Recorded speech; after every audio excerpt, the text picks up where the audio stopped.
संपूर्ण जीवन को सुंदर और सुखद बनाने के लिए हम क्या कर सकते हैं? तो इसके लिए कम से कम हम हमेशा कहते हैं हमारी दिनचर्या ठीक होनी चाहिए।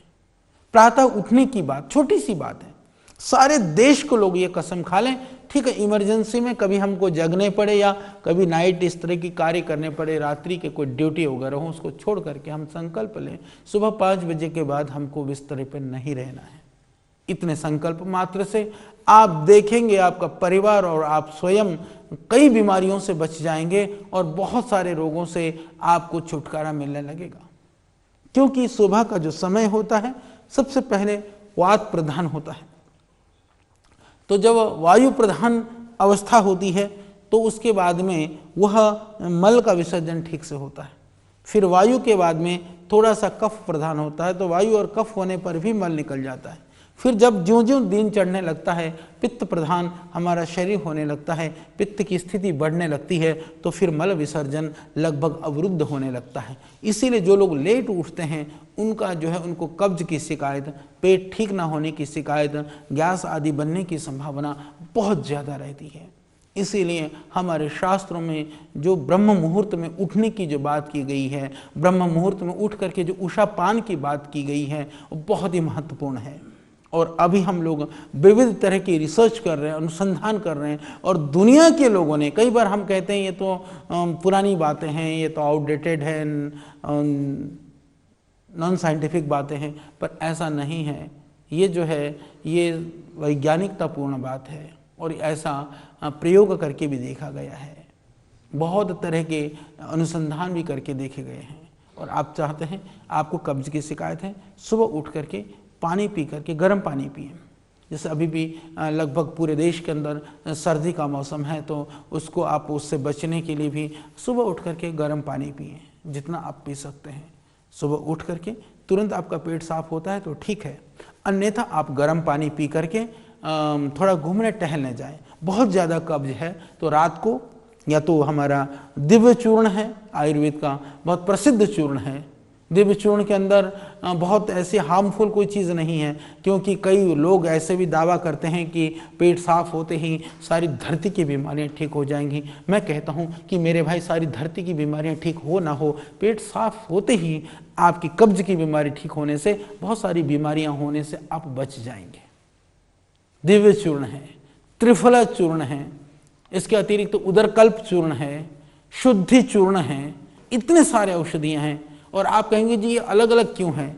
तो मैं निवेदन करना चाहता हूँ, जिसको बहुत ज़्यादा पेट साफ होने में कठिनाई है वो शुद्धि चूर्ण ले लें, आराम से पेट साफ हो जाएगा।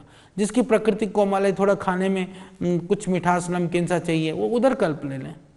पर डायबिटीज़ वाले उदरकल्प ना लें क्योंकि उसमें मीठा है।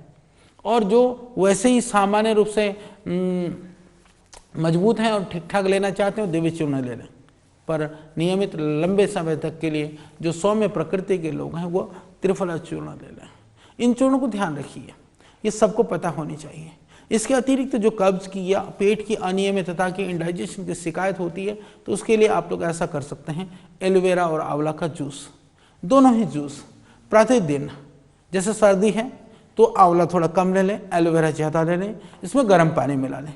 गर्म पानी मिलाकर प्रातःकाल प्रतिदिन पिएं। इसको सायंकाल को भी ले सकते हैं, सायंकाल को भी 5-6 बजे करीब गर्म पानी मिला करके लें। तो ये आप नियमित रूप से करते हैं तो बाकी चूर्ण वगैरह की आवश्यकता फिर धीरे धीरे नहीं पड़ेगी। जब तक आपका पेट ठीक नहीं होता है तब तक आप इसका प्रयोग जरूर करिए। तो पेट की शुद्धि सबसे पहले जरूरत है, सुबह उठना। उठने के बाद में दूसरी आवश्यकता है पेट की शुद्धि होना। कसम खाइए, सारे देश के लोग जितने भी इस कार्यक्रम को देख रहे हैं, प्रोग्राम को देख रहे हैं, मेरा सबसे निवेदन है कि हमारा देश सुबह उठते ही वह शौचालय में पहुंच करके, और ऐसा नहीं कि शौचालय में पहुंच करके भी ऐसी स्थिति ना हो जाए मेरे भाई, मैंने बड़े बड़े लोगों के घर में देखा है कि वहाँ पर शौचालय में मैगजीन रखे होते हैं, शौचालय में अखबार रखे होते हैं, शौचालय में विविध तरह की पत्र पत्रिकाएं होती हैं। हमने किसी से पूछा कि ये शौचालय में इनकी आवश्यकता क्यों है? उन्होंने कहा कि इसकी आवश्यकता इसलिए, बोले पेट साफ नहीं होता है तो बैठे बैठे अखबार पढ़ लेते हैं, बैठे बैठे जो है वो पत्रिका पढ़ लेते हैं। हमने प्राचीन काल में ऐसा तो सुना था कि लोगों के जब कुछ आइडियाज़ हैं वह कभी कभी बाथरूम में भी आ जाते हैं। पर यहाँ आइडियाज़ तो नहीं, पर यहाँ तो बाथरूम को ही आपने जो है अपने पुस्तकालय बना डाला। नहीं, आप इससे बचिए। पूरे परिवार वालों का आप देखिए कि शौच की निवृत्ति 2 से 3 मिनट में हो जानी चाहिए। 5 मिनट से ज़्यादा का तो मतलब ही नहीं है। तो यदि शुरू से यदि बच्चों में इस तरह की कब्ज की आदत है तो मेरे भाई आप उन बच्चों को अभी तत्काल सुधारिए। छोटे बच्चे हैं तो बादाम रोगन भी थोड़ा सा देने से पेट साफ हो जाता है। छोटे बच्चे हैं, आप उनको कैस्टर ऑयल दे दीजिए, जिसको एरंड का तेल बोलते हैं, कैस्टर ऑयल, तो उससे भी पूरा पेट साफ हो जाता है। तो उसको आप दे सकते हैं। थोड़े से बड़े हैं, जैसे मैंने कहा, त्रिफला दे दीजिए, एलोवेरा आंवले का जूस दे दीजिए। ये सब निरापद है।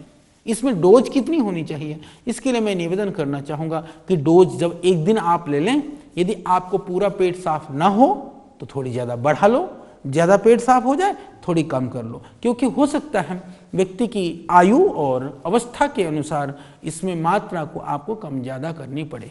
उससे कोई हानि नहीं है। यदि कोई अपने पेट साफ करने की औषधि ले ली तो ऐसा नहीं कि कल बहुत भयानक दस्त लग जाएंगे। हो सकता है एक बार की जगह 2 बार आपको शौचालय जाना पड़े। तो ये 2 काम आप जरूर करिए। मैं चाहता हूं कि हमारे देश का ही नहीं, पूरी दुनिया में, क्योंकि कब्ज के लिए सटीक समाधान यदि कहीं है तो हम मात्र आयुर्वेद के अंदर है। आयुर्वेद को छोड़ करके किसी भी पैथी में कब्ज के लिए सटीक औषधि नहीं है। इसीलिए कब्ज भगाना है तो आयुर्वेद की शरण में आना पड़ेगा, और कब्ज भाग जाएगा तो बहुत सारी बीमारियों से आप बच जाएंगे। ये मेरा निवेदन है। तो सुबह कब्ज न रहे। उसके बाद में आप दातुन और कुल्ला करने के लिए भी हमने देखा, मैंने स्वयं, क्योंकि हमारी आयु देखिए, शरीर कभी भी कोई ये नहीं देखता है कि यह वैद्य है, यह वैद्य नहीं है। आयु का प्रभाव भी शरीर पे पड़ने लगता है। पर हमने देखा है, सुबह उठ करके यदि आप मुंह में पानी भर करके छींटा मारते हैं, आप छोटे बच्चों से आदत डलवाइए, जवान हैं तो करिए, आप बुजुर्ग हैं तो करिए। सुबह आप मुंह में पानी भर करके, ज़्यादा देर नहीं, मात्र 2 मिनट में भी यदि आप छींटे देते हैं तो कम से कम आप 20-25 बार आराम से छींटे दे पाएंगे। मुंह में पानी भरिए, आँख को खोलिए और नल में पानी खोल करके आप भर करके आँखों में छींटे मारिए। बहुत दूर से भी नहीं, थोड़ा नज़दीक से, जिससे कि थोड़ा अंदर, आँखों के अंदर पानी चला जाए। ये आप करिए। आप देखिए इतने मात्रा से भी चश्मे तक भी उतर जाते हैं जिनको चश्मे की परेशानी है।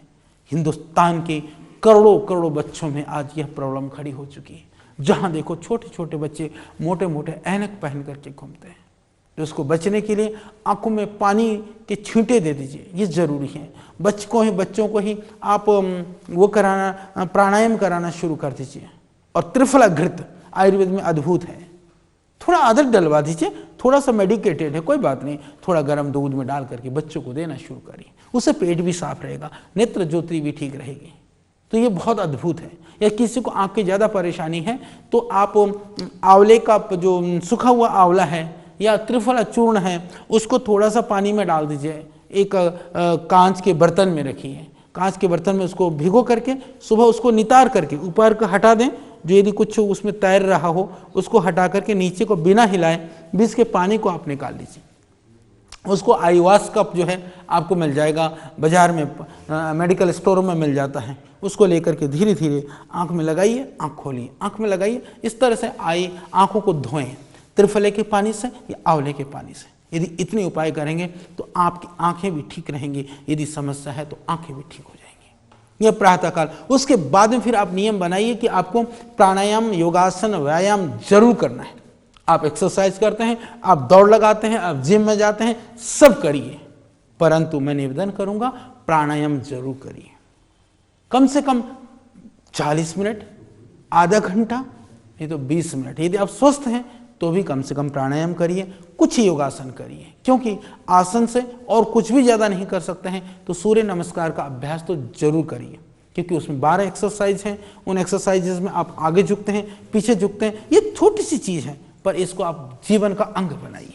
यदि इतना आप कर लेते हैं तो आप देखेंगे कि सुबह की आपकी की हुई इतनी दिनचर्या वो आपके दिन भर को स्वस्थ रखेगा और इसी तरह से पूरे जीवन को स्वस्थ रखेगा।